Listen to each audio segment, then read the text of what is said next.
today's day and age operates in obscurity. In a world where transportation is being dominated by automobiles and airplanes, most people only think of trains when they are stopped at a grade crossing or riding a train to work in hopes of a swift arrival.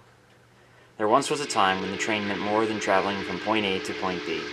In its heyday, the rails represented speed, luxury, and connectivity. Today, tourist railroads around the country continue to show the common folk what these old behemoths are truly about.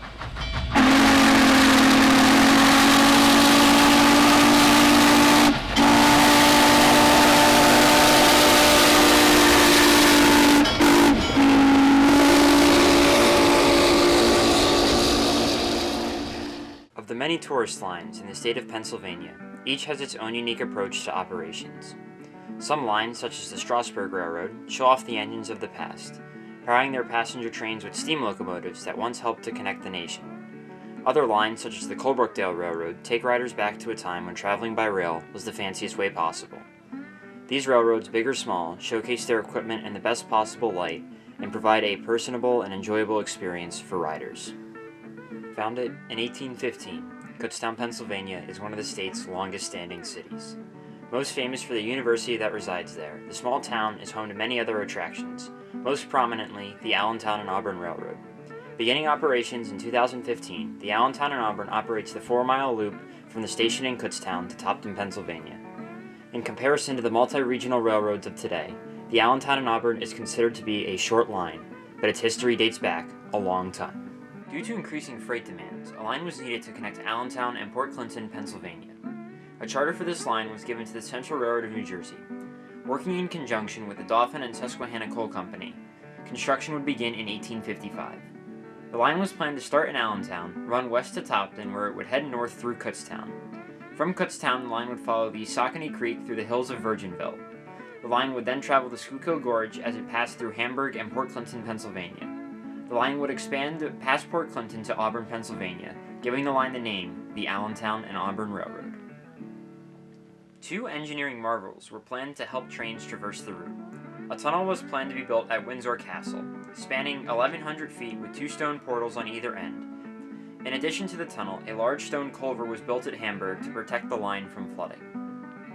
In 1856, a year after starting the project, the Central Railroad of New Jersey abandoned the line in favor of a rival route that would run via Reading, Pennsylvania. A group of investors would try to continue the project, but the Panic of 1857 brought work to a halt. In 1857, part of the original line was completed. A small branch was built that would connect Topton with Kutztown, Pennsylvania. The East Penn Railroad would conduct modest operations on the line up until the 2010s, when the Kutztown foundry closed. The modern-day Allentown and Auburn would begin its operations in 2015, fulfilling the idea that set forth the building of the line, way back in 1853. The power that mans the line for the Allentown and Auburn is Engine 206, the second oldest operable diesel in the United States. Built in 1937 by the Electromotive Corporation as an SW-class diesel switcher, the engine puts out 800 horsepower and can run up to speeds of 25 miles per hour. Placed into service for the Philadelphia, Bethlehem, and New England Steel Company, the engine would serve the Steelton plant and other various steel mills until the 1970s, when it was renumbered to 83 and transferred to the Maryland and Pennsylvania. Following its freight service on the Maryland and Pennsylvania, 206 was renumbered to 11 and transferred to the Stewartstown Railroad, where it would aid the line's tourist operations. Eventually, 206 was moved to the Reading, Blue Mountain, and Northern Railroad. 206 would never run for the Road of the Anthracite, and scrapping loomed ahead. Not wanting to see the old workhorse cut up, Mike Bass would purchase the engine from the Reading and Northern, and 206 was briefly stored at the Luzerne and Susquehanna Railway before it would be transferred and restored to operation at Topton, Pennsylvania. The Allentown and Auburn operates on select weekends throughout the year. The trains travel the 4 miles from the station in Kutztown to the shops at Topton and back. Rides are 45 minutes to an hour, with the train stopping at the local picnic grove on the returning leg. Passengers can ride in a 1920s passenger coach, an open-air car, or the wide variety of cabooses. The most popular trains on the Allentown and Auburn are the Christmas, Easter, and Kutztown bicentennial runs. These operations attract patrons from far and wide to come ride the rails.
Since its opening, the Allentown and Auburn has continued to grow.